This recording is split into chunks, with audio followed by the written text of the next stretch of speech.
Okay. Okay, here we go. Welcome to Political Science 110, Chapter 5, Structures and Institutions.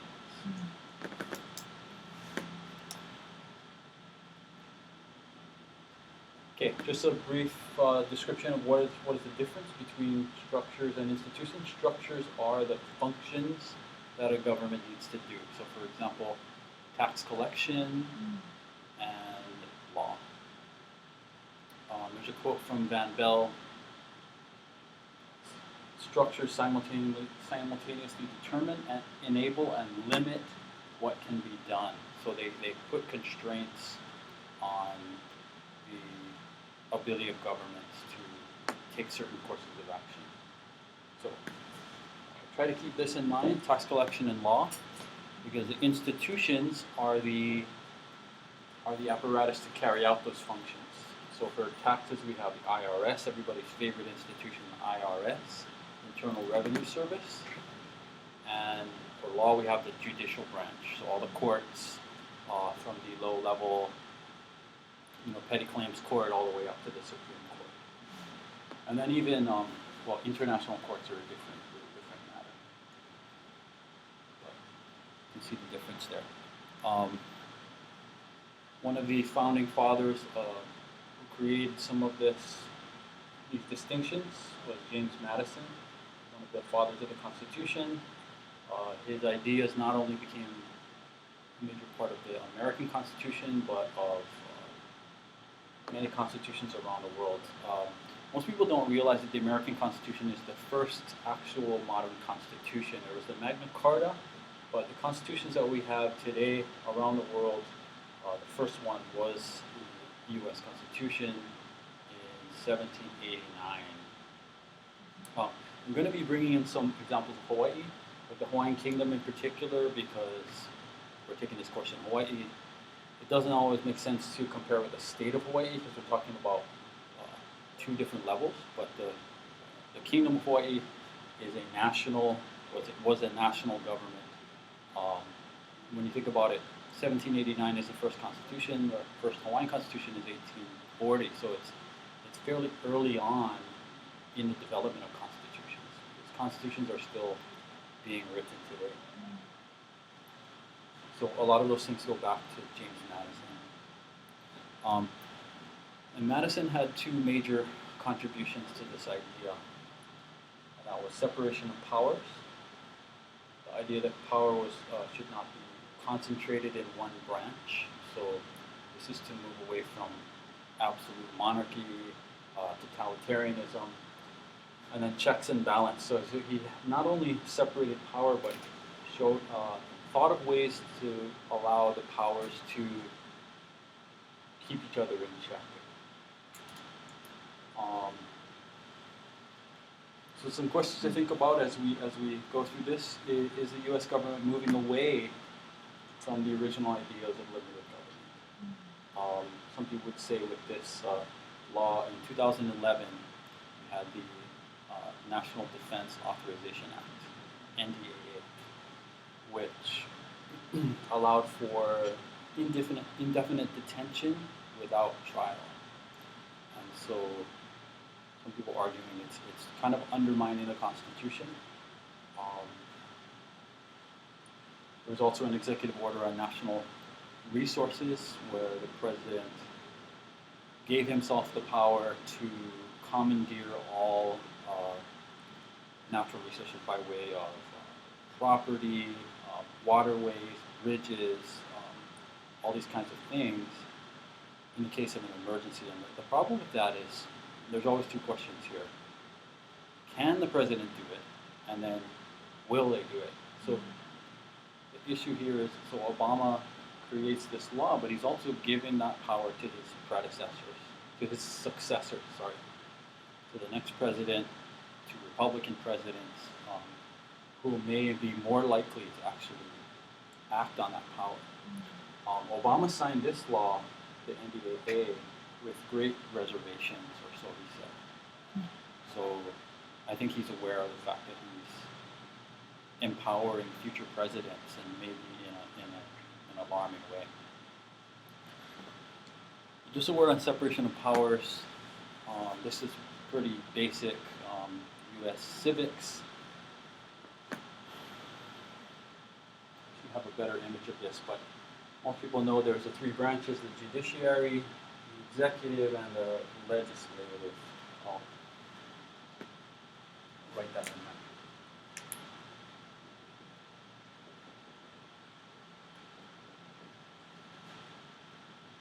Legislative.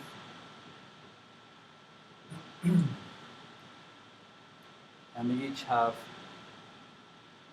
the ability to check each other. So the legislative branch makes law. The president can veto those laws, but the legislature can override that veto with a two-thirds majority. The executive enforces or executes the law. The judiciary can declare the law as unconstitutional, but the executive branch appoints those members of the judiciary. And going back to the question in the other slide, has the government gone past those powers in some ways? Some members of the Supreme Court were basically put on trial about 2 years ago by members of Congress. They were asked, we have reviews, we have ethics reviews, all kinds of reviews. Where's the reviews on your branch? And their answer was basically, well, we're honorable. Which was not a very good, very satisfying answer. But the idea here is that they are supposed to, in theory, have the ability to balance each other out. And some people think that that's actually negative. I think we might address that later. That it makes it actually hard to get things done. How does like corporations, especially multinational corporations that have great influence on different, parts of this. In some ways, they influence how these three areas function. That's a good question. And the influence is growing. There's always talk about the lobbyists. Lobbyists meaning they usually hang out in the lobby of this branch here, the lobbies of the hallways of Congress, and they approach members of Congress. Some of the most powerful lobbies include the oil lobby, obviously, and what they call IPAC, the lobby for Israel. You notice Israel is always a big issue in every election, every presidential election. No presidential candidate who's had a chance has ever come out against Israel.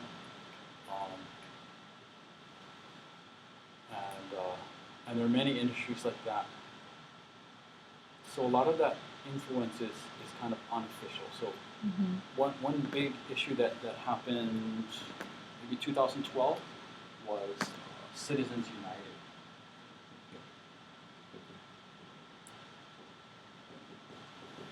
That was a decision that the Supreme Court made that said that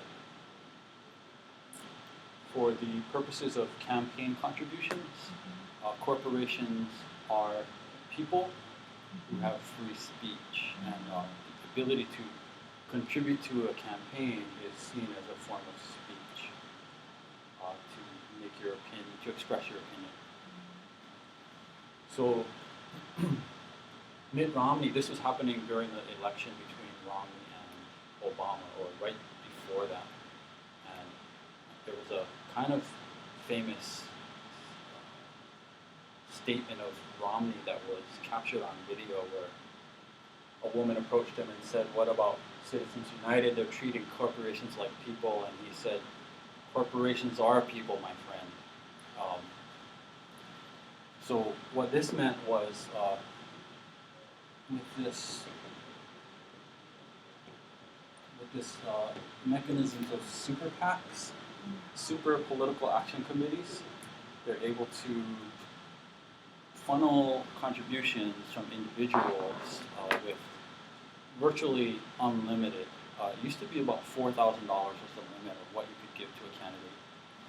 In 2012, the billionaire, I think he's the fourth richest man in the world, or fourth richest man in America, Sheldon Adelson, gave $11 million to Newt Gingrich, basically kept his campaign alive. One man kept that campaign alive. And ended up giving a lot of money to Romney as well. So this is very troubling for what you're talking about in terms of the influence of corporations. Because these are the leaders of corporations channeling this money through this Supreme Court case into these vehicles, and you might say undermining the process. I actually, sometimes I watch other political science lectures just to see how they do it, and there was one of those that's on YouTube. The guy basically said in the beginning of the class, if you're not paying attention, if you're not completely alarmed by the developments in American politics, then you're not paying attention, you're basically being trampled, or your rights are being trampled. I wouldn't quite go that far to actually state that in a class, but there's a lot of merit to that argument, I would say, that these things are undermining these kind of civics ideas that we're teaching in classes. It actually doesn't apply anything. It's just not really true. So, as teachers, we'd be pretty hard pressed to tell the students things like you could be president, because if you become president now, the price tag is, at the last election, $1 billion. And Hillary Clinton is aiming to raise $2.5 billion. So that's just out of reach of most normal people, our students who might want to rise to the highest office. That's very troubling. Going back to even before the Founding Fathers, Madison quoted the political philosopher Montesquieu, who said that when the legislature and executive are combined in one person, there can be no liberty. Because, and he addresses this distinction that I mentioned earlier, the same monarch or senate should enact tyrannical laws to execute them in a tyrannical manner. So that's what I was referring to earlier, that you could have the power and not use it. So that using it is a separate question. And that's sort of what I see happening with Obama, is that there have been many, many troubling rulings, many troubling executive orders. He just hasn't acted on them. But he's almost out of office, and we don't know what the next one is going to do.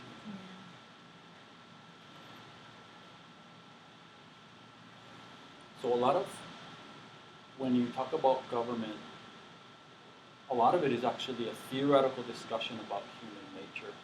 What are humans really like? And you might say, what are the assumptions you make about people? Do you estimate them to be kind of low in their moral standards, or high?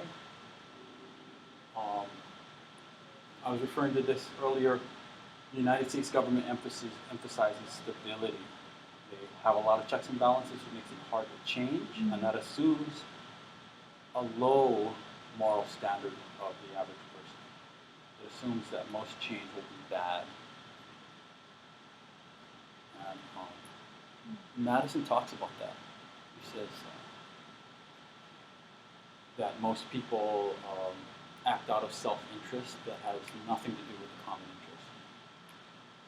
Whereas France emphasizes change, they actually presume good intent.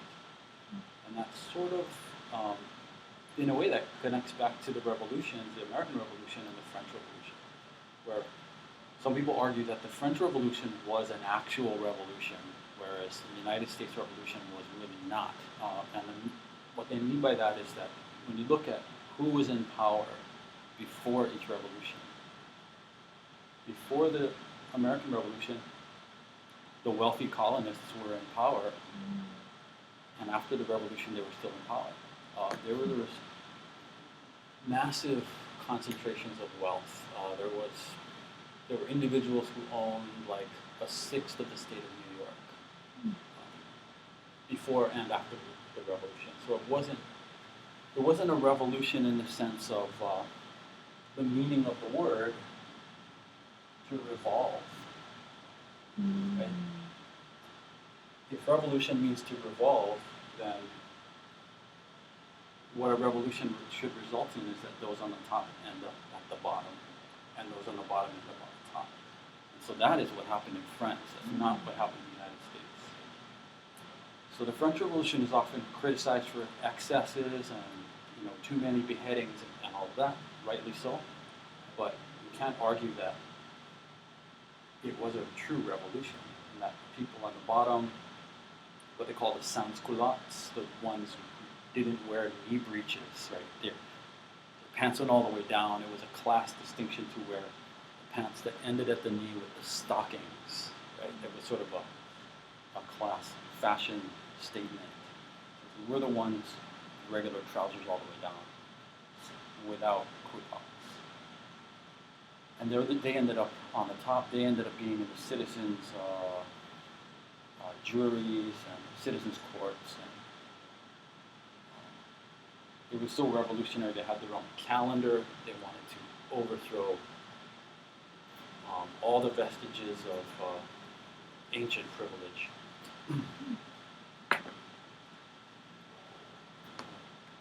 The way James Madison puts this kind of debate here, or this distinction, is if men were angels, no government would be necessary. You can see that emphasis that's on this side, emphasizing bad intent. If angels were to govern, basically, no controls on government would be necessary. So people are not angels. That's an American way of looking at it. Now, the reality of political institutions is that they're always hybrid. They're hybrid. They're always drawing on an old government and updating it. And even the French Revolution ended up doing that with Napoleon. Napoleon combined ideas of the revolution with the stability of the world. We call that the ancient regime. I have this picture here, which is an old farmhouse with a very modern addition onto it. Two are sort of smashed together. It looks a little bit awkward, but it's interesting. A lot of governments are like that. They're old structures with modern appendages added onto them. So if you really look closely at a lot of governments that are either European or Commonwealth governments, or branching off like colonies that decolonized, if you really look closely at things like their land tenure system, they're actually feudal. They are based on this idea of layered ownership of land. So for example, even in the United States, the process of tracing land titles always goes back to the sovereign. That's a feudal idea because the king owned all land. It was passed down to lords, landlords, down to vassals. And there would be like 2 or 3 layers of lords sometimes before you got to the serfs. Now it's hybrid because in America you don't have really landlords, and the sovereign isn't a person.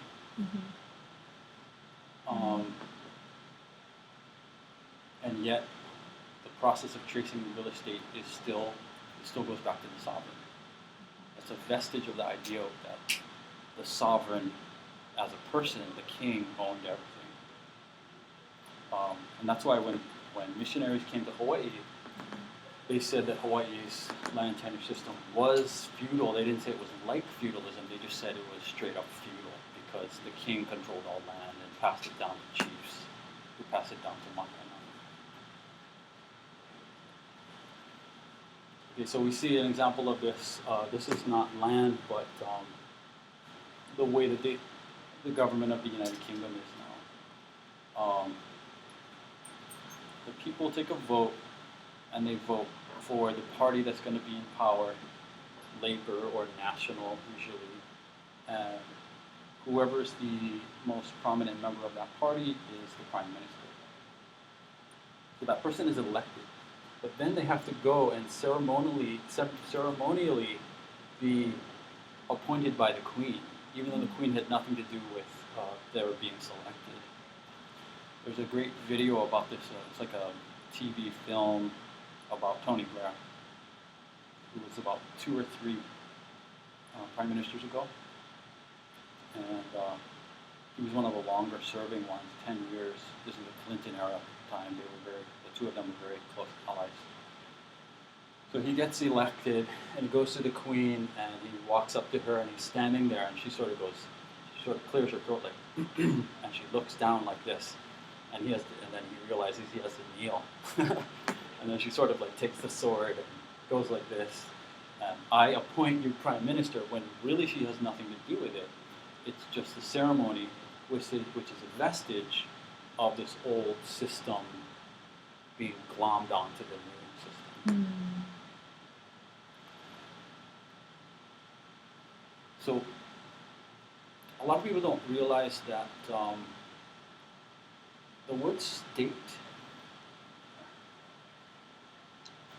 when we hear the word state, we think state of California, state of Hawaii. But the word state actually means the country. And when the founding fathers said the word state, or when they said the word country, they meant what we now call a state. So when George Washington would say, "I love my country," he meant Virginia. He didn't mean the United States. There was no United States. So the Federalist Papers, which sound like the most boring possible thing you could imagine, were really talking about something really important, which was, is the United States going to be a federated country, or is it going to be a confederation? Which I'll get to at the end of this. But when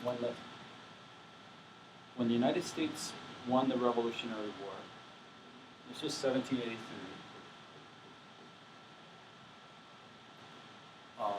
There was a treaty. All countries are recognized by treaties. So most people think the United States was independent in 1776. But if you think about that, if the United States was independent by declaring their independence, then everybody would do that. And everybody would be independent, every little town, everywhere would be independent. They weren't independent in 1776, they were independent after the war. They had to fight a war to have that independence be real. And so in 1783, that's the real date of American independence. There was a treaty that recognized all the former colonies as independent states. They were countries, and they were only loosely confederated. And so it wasn't until the 1780s that they start to have this debate. You know, we're all very small, we're new, and maybe we should join together more closely, and that's what Hamilton and Monroe were talking about.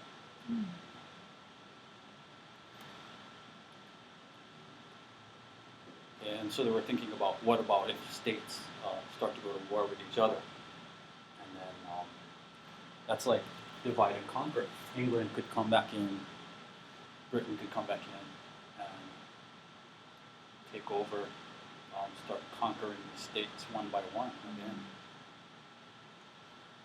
That's what he's referring to here, dissensions between the states. It's better to unify.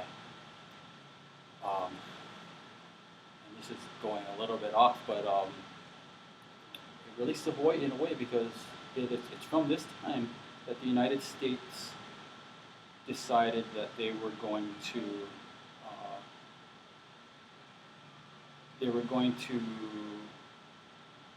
disavow the idea called debillatio, which means conquest.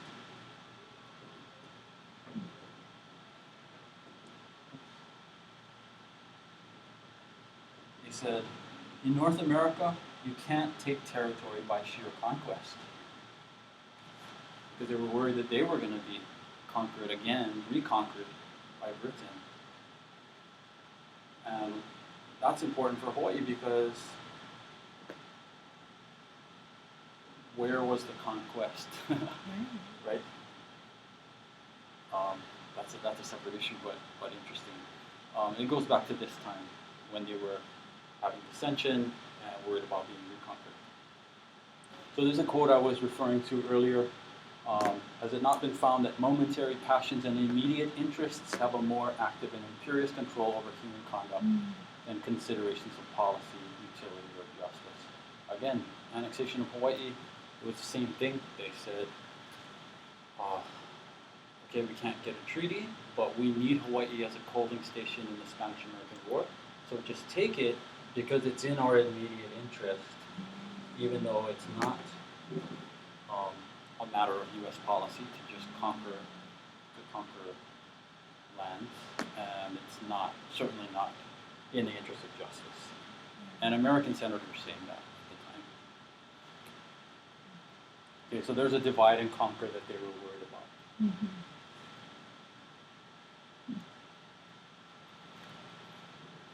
Okay, so we've been alluding to how these institutions are they were set up, and were theoretically still supposed to be functioning, but sometimes they fail. You could argue that the American institutions are in the process of failing because of immediate interest. A good example of this is Animal Farm.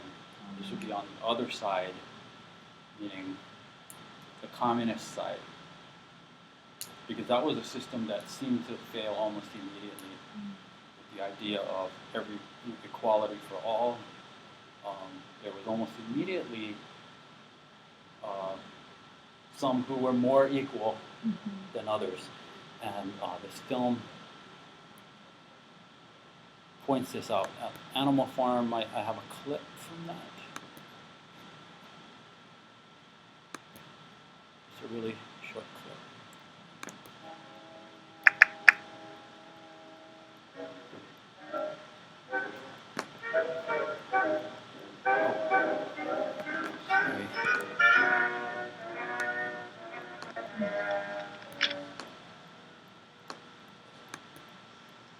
The animals were all agreed that Jones's house was no place for them. All, that is, except Napoleon.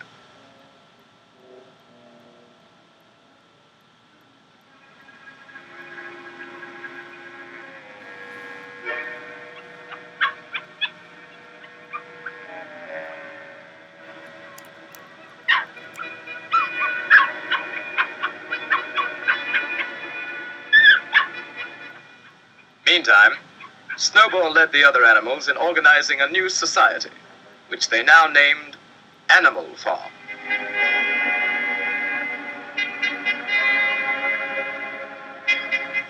So that all might see and agree, the laws of Animal Farm were inscribed in a prominent place, to be remembered and obeyed forever. No animal shall sleep in a bed. No animal shall drink alcohol. 4 legs good, 2 legs bad. Wings count as legs.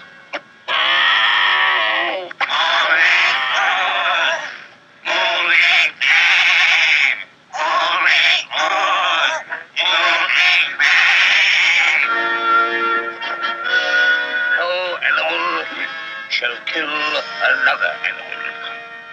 All animals are equal.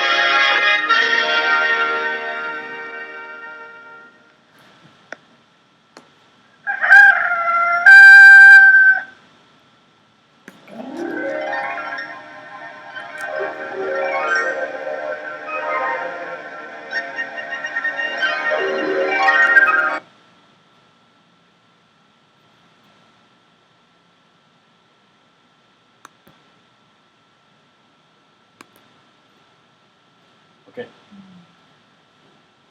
So what happens with that Animal Farm is this experiment of communism that the animals, the low people, the analogy is really the low people, the working class, takes over and overthrows the owners, the farmers, the people. That's like the capitalist bourgeoisie, the upcoming, newly kind of rich class. They sort of take them out, and then they set up their own society. And so they need fundamental rules. And one of the rules, this was their most fundamental rule, was 4 legs good, 2 legs bad. But you saw that piece with Napoleon, this imperious pig who is really Stalin in real life. He's supposed to symbolize Joseph Stalin. And at one point, he starts to decide he wants to be more like the old owners and wear clothes and eventually walk around on 2 legs. So then all the other pigs become a kind of an upper class within communism, and that represents the Communist Party leader. So not just the leader himself, but the apparatus, the high-level Communist Party guys who would live better than everybody else. And so they start, all the pigs start walking around on 2 legs. And when the animals start to question them, they say, well, what about 4 legs good, 2 legs bad? They say, no, 4 legs good, 2 legs better. And that relates to, this is the book by George Orwell, relates to his other book that's more famous than this in 1984, where he has what's called doublethink. Right? Doublethink is, it's sort of like you didn't see anything, right? Just forget what you saw. What you saw in the news a year ago is no longer true. This is the truth now, and this has always been the truth. And that's what they're really doing here. They're saying, no, it's not that, it's this. It's 2 legs better. So this is an example of how institutions can kind of degenerate. And we'll get back to talk a little bit more about that in a minute too. So the chapter also talks about the issue of legitimacy. Anybody can make laws. They can write things on a piece of paper and declare them. But laws have to have a little bit more reality than that.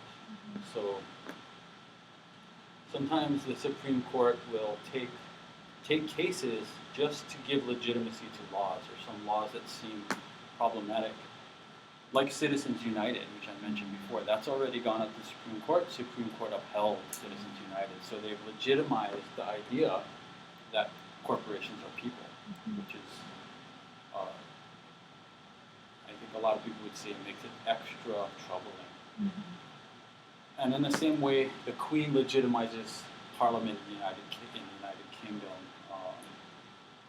She sort of goes in there, and you can see it there. She sort of says, yes, I sanction this.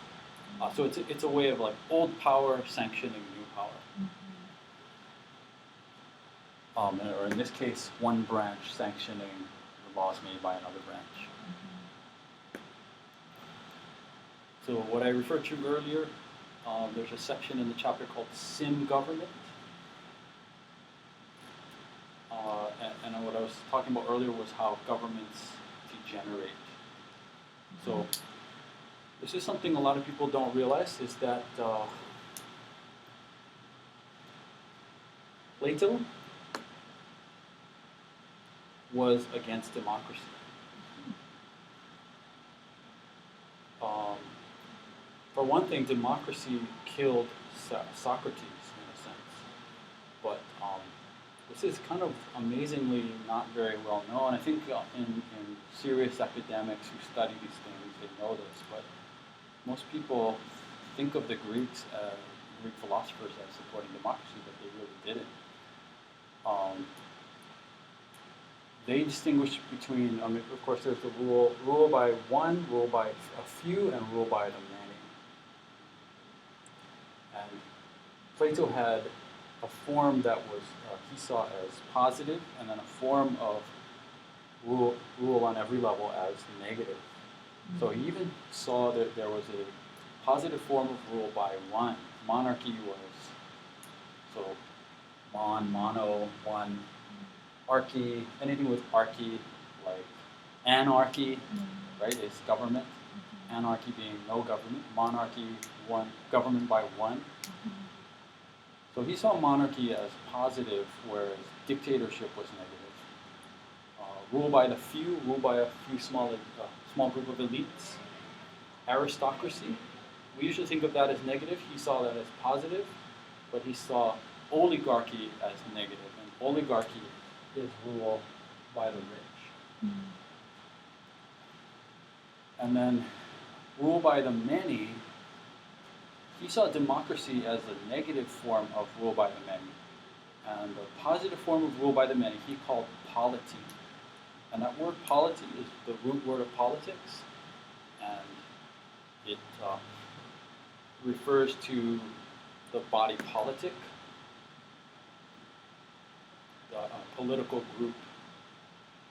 And the interesting thing here for me, and my father is a classicist. His expertise is the ancient world, Greek and Latin, and history of Greece and Rome. So I talked to him about this once, and I because when Plato talks about democracy, he sees democracy as rule by the poor. Because in Athens, the structure of Athenian society was there were about 325,000 people included, but only about 60,000 of them were voters. So women are excluded, slaves, non-Greeks. There's all these exclusions. So about 250,000 of them or so can't participate. If they had, that would be democracy, and he sees that as negative. He sees polity as rule by the middle class. So my question to my father was, what about in a society like the United States where the majority is middle class? Is that democracy or not? Is democracy actually ruled by the poor? And he said, no, democracy really is ruled by the majority. So it's just an interesting way of looking at it, because the context of the United States and Athens are actually quite different. The middle class was this relatively small group in Athens. But this is happening more and more in the United States. The middle class is shrinking, as everybody knows. So what does that mean for democracy or politics? What does that mean?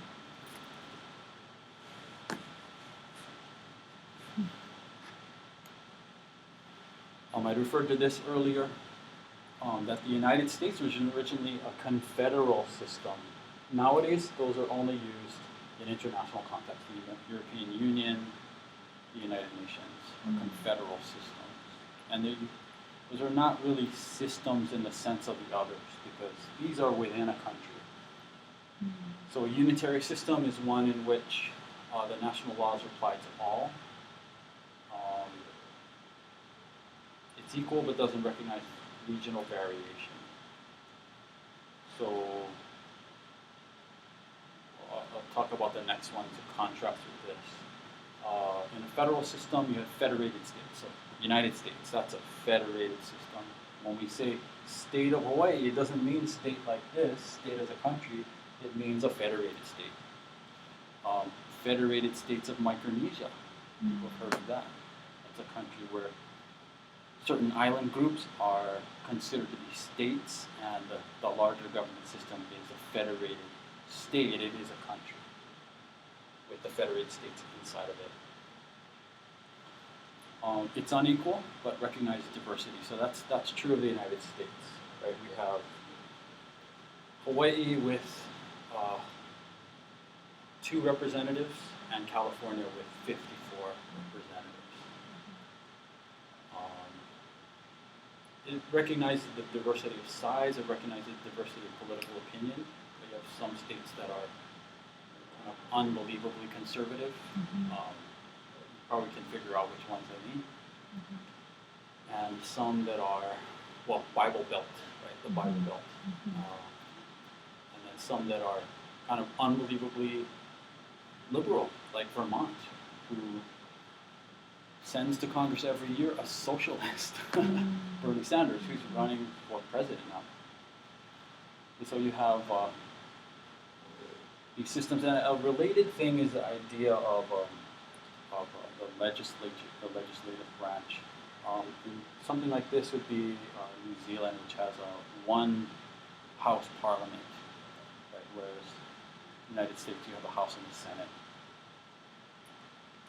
It's a related issue. Okay, so this is another level of comparing governments. How together, you might say, are their systems?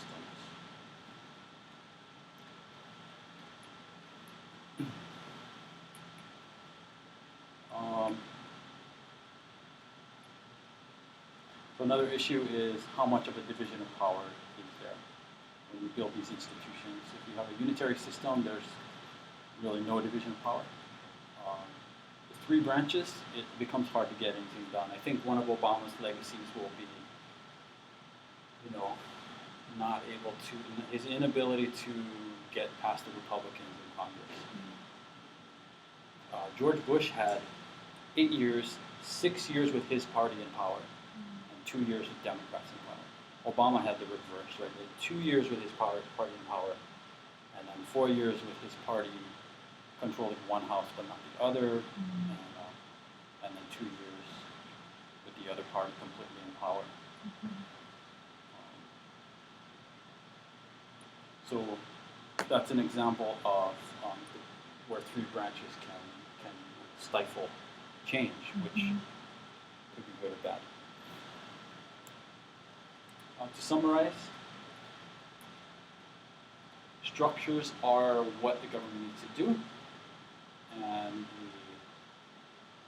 the institutions are those apparatuses that do those things. There's a funny poster. It's based on those inspirations posters, but I think it's sarcastic in this case. If you think the problems we create are bad, just wait until you see our solutions. And I should probably just mention this last part here. These institutions actually reflect the culture. If you have a suspicion of government, your government will end up looking differently than if people tend to trust the government. And that's important to talk about because we are going to be skipping probably that chapter on political culture, which is a pretty nebulous topic anyway. Any last questions before we wrap up? No, that's good. Thanks.